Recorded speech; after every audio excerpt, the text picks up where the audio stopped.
असलामुअलैकुम दोस्तों। ਤੁਸੀਂ ਵੇਖ ਰਹੇ ਹੋ ਪਾਕ ਪੰਜਾਬ ਟੀਵੀ ਤੇ ਮੈਂ ਹਾਂ ਤੁਹਾਡਾ ਦੋਸਤ ਅਬਦੁਲ ਵਾਹਿਦ। ਦੋਸਤੋ ਮਾਸ਼ਾਅੱਲਾ ਅੱਜ ਮੈਂ ਤੁਹਾਡੇ ਵਾਸਤੇ ਇਹ ਦੁਕਾਨਾਂ ਦੀ ਵੀਡੀਓ ਲੈ ਕੇ ਹਾਜ਼ਰ ਹੋਇਆ। ਇਨਸ਼ਾਅੱਲਾ ਉਮੀਦ ਹੈ ਕਿ ਤੁਹਾਨੂੰ ਬੜੀ ਪਸੰਦ ਆਉਣਗੀਆਂ। ਉੱਪਰ ਮਾਸ਼ਾਅੱਲਾ ਇਹਦੇ ਕਮਰਾ ਹੈਗਾ ਹੈ ਕਿ ਸਮਝ ਲਓ ਉੱਪਰ ਰਿਹਾਇਸ਼ ਹੈਗੀ ਹੈ। ਕਮਰਾ ਹੈ, ਕਿਚਨ ਹੈ, ਵਾਸ਼ਰੂਮ ਹੈ। ਇਹ ਦਰਮਿਆਨ ਦੇ ਵਿੱਚ ਦੋ ਦੁਕਾਨਾਂ ਤੇ ਇਸ ਤੋਂ ਨੀਚੇ ਬੇਸਮੈਂਟ ਵਿੱਚ ਮਸਾਲ ਤੋਂ ਨੀਚੇ ਤਹਿਖਾਨਾ ਵੀ ਹੈਗਾ ਹੈ। ਉਹਦੇ ਥੱਲੇ ਵੀ ਦੋ ਦੁਕਾਨਾਂ ਹੈਗੀਆਂ ਨੇ।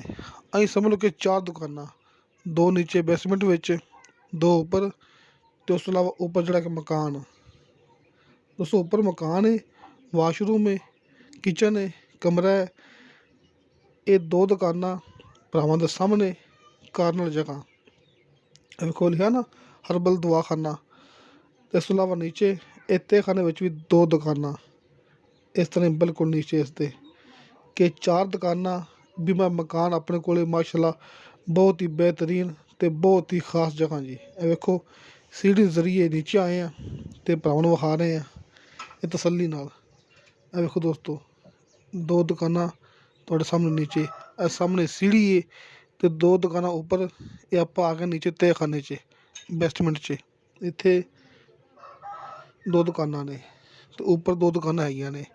ਇਹ ਸਾਹਮਣੇ ਹਰਬਲ ਦਵਾਖਾਨਾ ਅਤੇ ਇਸ ਤੋਂ ਉੱਪਰ ਮਕਾਨ ਹੈਗਾ ਹੈ। ਮਕਾਨ, ਕਿਚਨ, ਵਾਸ਼ਰੂਮ। ਅਤੇ ਦੋਸਤੋ ਇਹ ਇੱਕ ਪਲਾਜ਼ਾ ਹੈ, ਲੇਕਿਨ ਜਿਹੜਾ ਭਾਈ ਸੇਲ ਕਰਦਾ ਪਿਆ ਉਹਦੇ ਹਿੱਸੇ ਵਿੱਚ ਜਗ੍ਹਾ ਆਉਂਦੀ ਪਈ ਦੋ ਮਰਲੇ। ਇੱਕ ਪਲਾਜ਼ਾ ਹੈ, ਮਸ਼ਤਰਕਾ ਪਲਾਜ਼ਾ ਹੈ। ਜਿਹੜਾ ਦੋਸਤ ਆਪਣੇ ਹਿੱਸੇ ਦੀ ਜਗ੍ਹਾ ਸੇਲ ਕਰਦਾ ਪਿਆ ਉਹ ਮੈਂ ਭਰਾਵਾਂ ਨੂੰ ਵਿਖਾ ਚੁੱਕਿਆ। ਉੱਪਰ ਕਮਰਾ ਹੈ, ਕਿਚਨ ਹੈ, ਵਾਸ਼ਰੂਮ ਹੈ ਅਤੇ ਨੀਚੇ ਚਾਰ ਦੁਕਾਨਾਂ, ਦੋ ਨੀਚੇ ਤਹਿਖਾਨੇ 'ਚ, ਇਹ ਦੋ ਉੱਪਰ ਭਰਾਵਾਂ ਦੇ ਸਾਹਮਣੇ। ਬਿਜਲੀ, ਗੈਸ, ਪਾਣੀ ਹਰ ਚੀਜ਼ ਮੌਕੇ 'ਤੇ ਮੌਜੂਦ ਹੈ। ਕਿਉਂਕਿ ਆਪਾਂ ਖੜ੍ਹੇ ਹਾਂ ਬਹਾਵਲਪੁਰ ਸ਼ਹਿਰ ਬਿਲਕੁਲ ਅੰਦਰ। ਮੇਲੇ ਵਾਲੀ ਗਲੀ ਬੜੀ ਮਸ਼ਹੂਰ ਹੈ ਬਹਾਵਲਪੁਰ ਸ਼ਹਿਰ ਦੇ ਬਿਲਕੁਲ ਅੰਦਰ। ਗੈਸ, ਬਿਜਲੀ, ਪਾਣੀ ਹਰ ਚੀਜ਼ ਮੌਕੇ 'ਤੇ ਮੌਜੂਦ ਹੈ। ਕਿਸੇ ਕਿਸਮ ਦਾ ਕੋਈ ਮਸਲਾ ਹੀ ਨਹੀਂ ਹੈਗਾ। ਤੁਹਾਨੂੰ ਭਰਾਵਾਂ ਨੂੰ ਸਾਹਮਣੇ ਸਕਰੀਨ 'ਤੇ ਆਜ਼ਮ ਖਾਨ ਦਾ WhatsApp number and call number ਮਿਲ ਜਾਏਗਾ।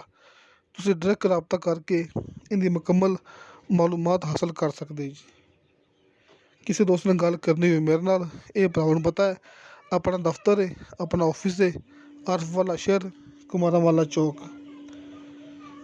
ਇਹ ਵੇਖੋ ਦੋਸਤੋ ਇਹ ਭਾਈ ਛੱਤ 'ਤੇ ਆ ਗਿਆ। ਛੱਤ 'ਤੇ ਆ ਕੇ ਆਪਾਂ ਨੂੰ ਉੱਪਰ ਦਾ ਜਿਹੜਾ ਹਿੱਸਾ ਹੈਗਾ ਉਹ ਵਿਖਾ ਰਿਹਾ ਹੈ।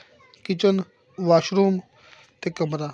ਇਹ ਆਪਾਂ ਖੜ੍ਹੇ ਹਾਂ ਛੱਤ 'ਤੇ। ਅਤੇ ਦੋਸਤੋ ਤੁਹਾਨੂੰ ਸਾਡੀ ਵੀਡੀਓ ਪਸੰਦ ਆਵੇ, ਸਾਡੀ ਵੀਡੀਓ ਲਾਈਕ ਅਤੇ ਸ਼ੇਅਰ ਇਹ ਜ਼ਰੂਰ ਕਰੋ। ਆਪਣੇ ਬਿਹਤਰੀਨ ਜਿਹੇ ਕਮੈਂਟਸ ਲੈ ਕੇ ਭੇਜੋ। ਕਿਸੇ ਦੋਸਤ ਨਾਲ ਗੱਲ ਕਰਨੀ ਹੋਵੇ ਇਸ ਜਗ੍ਹਾ ਦੇ ਬਾਰੇ 'ਚ ਸਾਹਮਣੇ ਤੁਸੀਂ ਸਕਰੀਨ ਵਾਲੇ ਨੰਬਰ 'ਤੇ ਰਾਬਤਾ ਕਰ ਸਕਦੇ ਜੀ। ਦੋਸਤੋ ਇਨਸ਼ਾ ਅੱਲਾਹ ਤਾਲਾ ਮਿਲਾਂਗੇ ਅਗਲੀ ਵੀਡੀਓ 'ਤੇ। ਖੁਦਾ ਹਾਫਿਜ਼।